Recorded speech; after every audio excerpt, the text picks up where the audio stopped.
Supernatural Season 12 finale, All Along the Watchtower. Now, I just did my review for the episode just before this for Who We Are, and that was a really simple episode compared to this finale, and it was a great finale.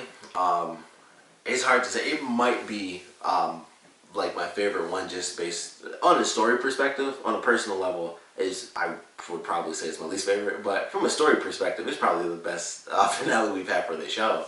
And it was a really good freaking episode. So it, of course, starts off, we go from the last episode, it's like, alright, this is pretty cool. We got Jody Mills. She didn't die. I was worried about that, which that was a small little speck of concern that I should have had.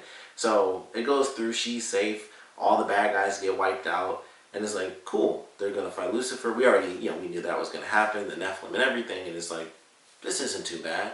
And then it starts off where it's like, alright, well, Lucifer's free. We got to figure out how to stop him. Why don't we call up Rowena? Rowena's dead, so that was a crazy thing to have her die off screen. And who knows if it's permanent. It's supernatural. That's the one thing about this show. It's like, they almost kind of say it in the show when Dean was like, yeah, I'll believe Crowley's dead when I see a body.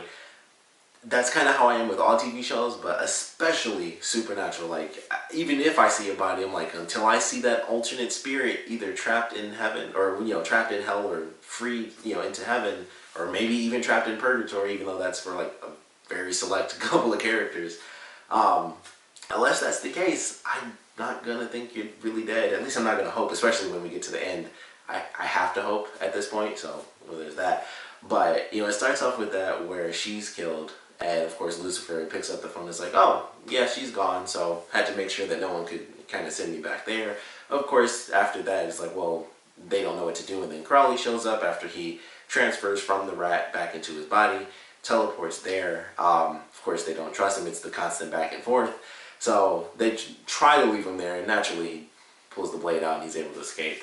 But before all that stuff happens, they're able to track down Cass, and they get to him, they get to Kelly, and the whole thing about it is we don't really know what the F is going on, because we have all these characters doing different things, and as far as Cass and Kelly's storyline goes, there's this random just split, just a rift in time. Who knows? So of course Cass ends up going through there. We get to see, I believe they were called Tempter demons, which is super awesome, by the way. Like, as soon as I saw that, I was like, this is sweet, because they were basically like classic demons with like actual horns. I thought that was freaking sweet. So I hope that makes a return in the next season, and I have to assume that it will, because that's just a great idea. So they found a way to make new demons, which is just sweet. And of course, Cass ends up being saved by this mysterious person, and I was like, well, he only knows a couple of the same characters as Sam and Dean, and if he knows who it is, I'm like, I can probably guess who it's going to end up being. So it was cool that, of course, Bobby ends up showing up, which was definitely great there. But before we get the official reveal, even though it's obvious it was Bobby, because who else would it be? Unless it was John. Like, I was like, it's going to be one of those two, but I figured it would most likely be Bobby.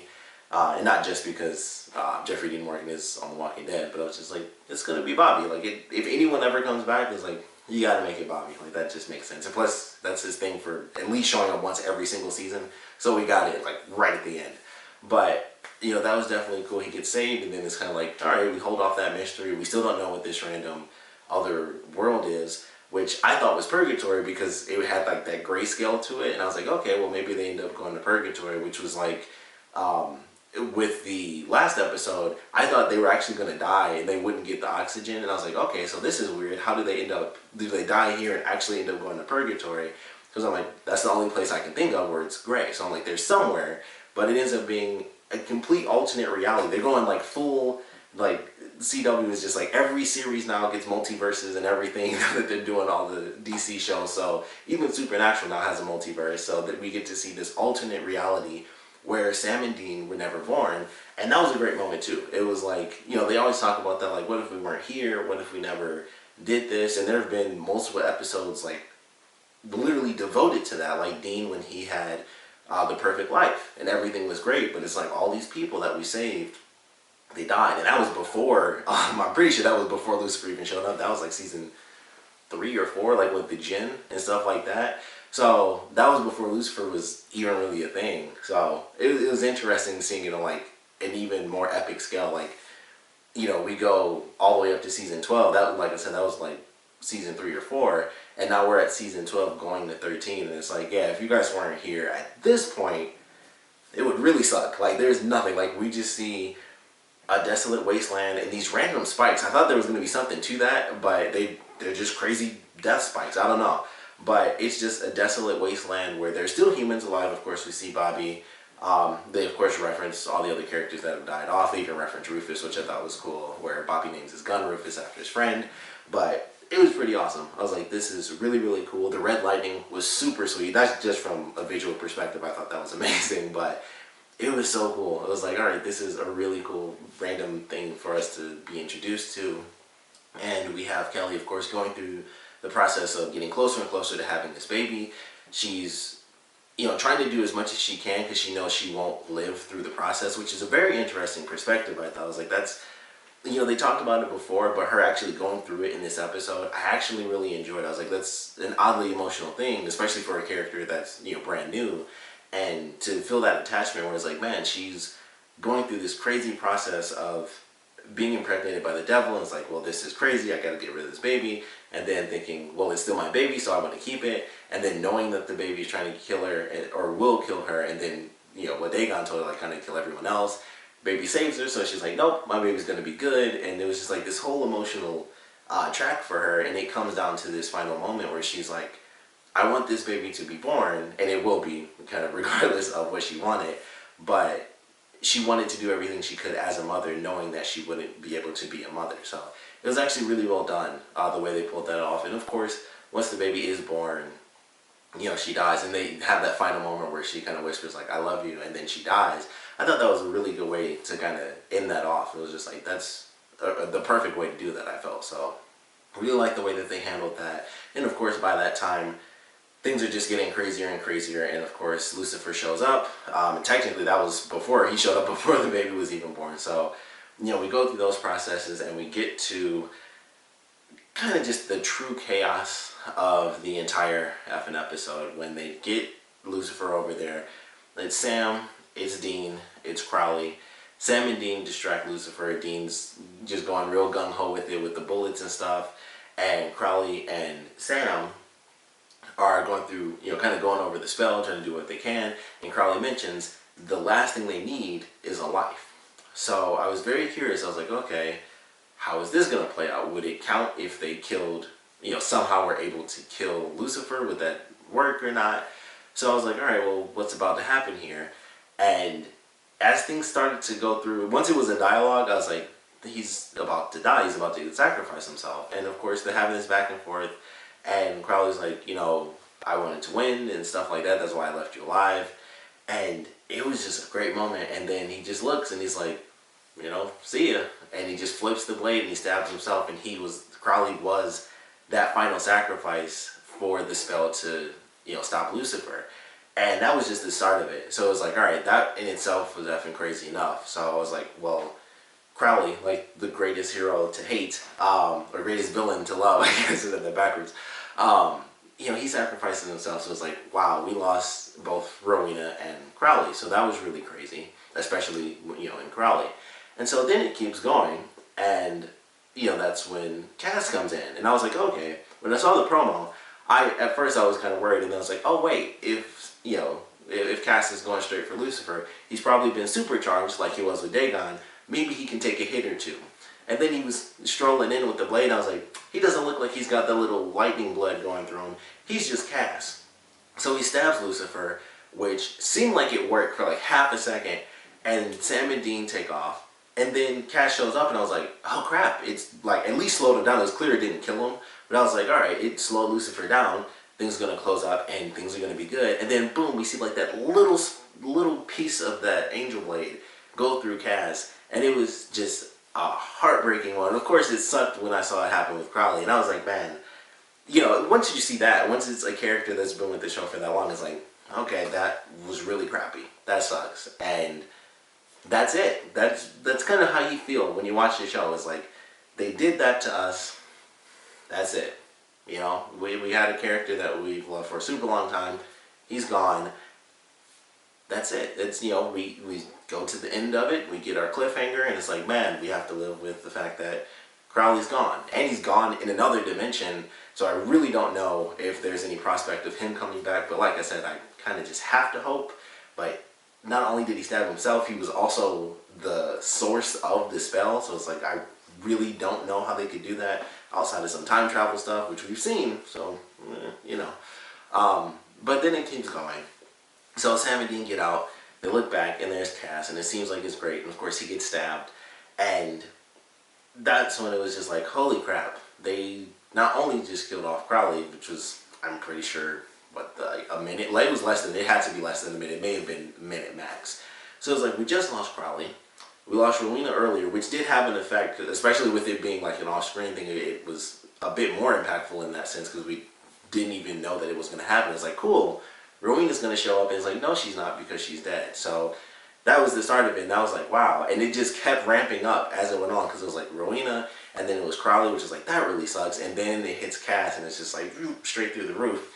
So that ends up happening, and of course Cass is gone, which, for anyone who may not have known this was actually the 100th episode with Cass, and I should have known. I knew something was weird, because I was on Twitter, and I saw a retweet that someone made from Misha Collins, where he was like, you know, watch the last 10 minutes and stuff. And I was like, well, you know, like, or do a reaction. He was asking people to do reactions for the last 10 minutes. And I was like, oh, I missed it, because I assumed it had to be the Crowley thing. I was like, oh, well, you know, I decided to do a video anyway. I'll have that up later. I'll probably put a link in the description. But I was like, oh, it was probably for Crowley's death, because it was like, holy crap, that's a big deal. So I was like, well, I'll see, because we haven't gotten the official cliffhanger, so let's just, you know, me and my girlfriend were both watching. I was like, I'll just do a video, and just whatever ends up happening next happens next. So I'm like, you know, once, like I said, they do this one thing, you take out a big character, that's it. The rest of it's just cliffhanger stuff, season 13. And then I still ended up catching the exact reaction that I was supposed to catch, which was, of course, Cass being killed. And I like to think, once again, that somehow, some way they might bring him back, but I just don't think that's truly the case. So that really sucked. And, you know, we go from that moment to, you know, not just him being killed, but that meant that, of course, Lucifer wasn't stopped. He walked straight through the portal and is like, hey, I'm here. Crowley's gone. Cass is gone. It's just 3 humans left, and my son's up there, so there's nothing anyone can do in this moment. And that's when we see Mary put on the Enochian knuckles, which was a nice little callback. It made sense now why they kind of referenced that before. It wasn't just like, oh, she just happened to have them to beat on catch. But it's like, oh, it's a nice little callback there. So she starts punching on Lucifer. It's like, okay, it was having a bit of an effect, because you could see, like, it was kind of fast because she was punching him. But you could see that he was kind of like, his face was lighting up a little bit when she would hit him. It was like, okay, it's having an effect, but not like the effect I would like, where it like makes him stumble and they're able to kind of like shove him through. And so she's punching him and punching him and punching him. I'm like, okay, this is pretty good. And then we get like crazy moment, I guess it's number 4, still counting Rowena. We get insane moment number 4, where he has just enough strength to basically lift his arm up and pull Mary through the portal, closes right behind her. So she's gone, but she's alive, probably going to be tortured by Lucifer. So Rowena died off screen. Crowley sacrifices himself. Cass is murdered. That's probably the worst way they could have done that to make it emotional. And then Mary is grabbed and taken through the portal, probably left to be tortured for who knows how long. And so Sam and Dean lose everyone. They just lose everybody. And then, of course, there's nothing left but for them to go upstairs. And, you know, that's where they kind of split up. So Dean is there, of course, with Cass. And that was, of course, the perfect way to do it, where it's, you know, it's Dean and Cass. And then Sam goes up, and, of course, he's walking around. And I don't know about you guys, but I assumed, you know, people when they're born are babies. That is definitely not the case with this Nephilim. That thing came out full-on teenager. And that's probably bad. It's hard to say. Because we still don't get any true resolution to what Cass saw. And, you know, he tells us, where it's like, you know, it's a future perfection and stuff, which is kind of what I figured, because he wouldn't have gone with, you know, with Kelly otherwise. So I'm like, it has to be a perfect future. And, of course, that's what it is. But it's still this Nephilim, and it's like, like to think that that's true because, of course, we had the vision in the other episode where Kelly saw what was going to happen between Cass and Dagon, and that came true. And I mentioned even in that episode, I was like, okay, well, that came true, so I would assume the Nephilim thing is going to be true, where it makes a perfect world. But who knows? It's still hard to say. And now Sam and Dean are like raising a kid, in a new sense, because they already had. Well, I guess they weren't really raising Amara. They were trying to find her constantly, but they weren't really raising her. Crowley was doing that. So now they have their chance to raise a kid, and I just don't know what to expect. It was a crazy freaking ending, and I cannot wait to see what the heck we end up doing with this next season. Like, I just don't know what to really expect, but this was, story-wise, definitely a phenomenal finale. Like I said, it's probably the best one we've had, personally speaking. From, like I said, a story perspective with the emotions that you have. Like, you have, of course, the big one's probably, everyone's going to say, of course, Sam, the vessel, just the whole vessel situation, Cass dying, I think the first time, technically. So the first time Cass dies, Dean getting beat up, Sam, of course, having the control in the last minute to sacrifice himself and, throw himself into the cage. Of course, that's like the number one for everybody. And there's always peaks and stuff. It's like, emotional elements here and there, people dying, people being brought back to life, sacrificing themselves. Dean going to hell for the first time has definitely always been one of my favorites, because it's one of those TV things where it's like, they'll stop it at the end. It was like, nope, that didn't happen. He definitely went to hell at the end of that. So, it's always one of those things, but this has to be up there. It's definitely got to be in, like, I don't know.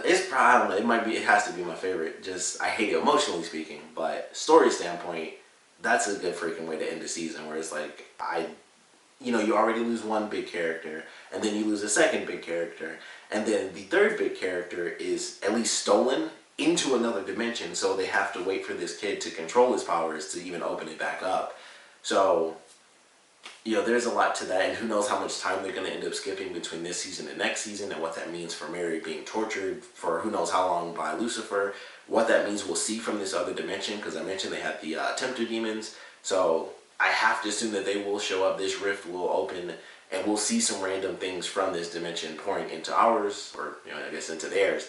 But it was just crazy. This is just a crazy effing way to end it. It's just nuts. There's no other way to say it. It was a great freaking finale. Mentally and emotionally destructive, but unbelievably, great writing for this finale, and just a shock. Like, it's just not something you would expect. And it's really funny. Me and my girlfriend were just talking about how everyone's been on the show for like a super long time. It's like, it's very rare to have people be on the show for such a long time, and, just kind of want to keep it going. And we were specifically talking about, Jared Padalecki and Jensen Ackles is, obviously the main two from literally the episode 1. But it's, after this much time, it's been kind of the same thing. And, it's just nuts. Like, so, it's really crazy. We officially lose 3 characters, with Rowena, Crowley, and Cass. We temporarily lose Mary, and who knows what she'll be like when she does return, because, of course, her being tortured and things like that. I like to think, somewhere in my mind, alternate version of Bobby, considering he knew Mary, would be able to help her out, but it's Lucifer, and I just don't think that's going to be the case. But, man, there's just a lot to it, for the next season. So I'm looking forward to it, of course. Would love to know what you guys thought about this finale, so please comment below. Let me know your favorite parts, your least favorite parts. Want to know what you guys thought about this season. Want to know your theories and what you want to see. I think everyone wants to see the same thing next season. Just poof, that never happened. It was all a dream. It'd be the one time that's okay. But yeah, I would love to know what you guys want to see and what your theories are as well for next season. Your favorite moments from this season, and just how you guys are feeling. I mentioned I did do a reaction, so I'll be putting that up. My girlfriend almost legitimately cried. Unfortunately, she wasn't on camera when that happened, so I will have that video up a bit later as well. But we'd love to know just how you guys feel after this one, and where you'd rank this finale. Because like I said, for me, I think it's got to be number 1. Just with everything all together, it wasn't even the cliffhanger that was the crazy part, which is crazy in itself, because when I saw it, when we got to the end and it stops, I was like, in the end, that's crazier than Demon Dean. Like, when that happened, that was like a mind-blowing moment, and it was super freaking amazing as a finale. But this, with everything together, it was like that just blows it out of the water. Losing characters is way crazier than the demon version of a character, which was still a super epic freaking moment. It was a great episode as a finale, but man, this was just not what I was expecting. So would love to know what you guys want to see in the next season, what your theories are for the next season, and of course just what you guys thought about this finale in general. So please comment below, let me know, and of course thanks for watching.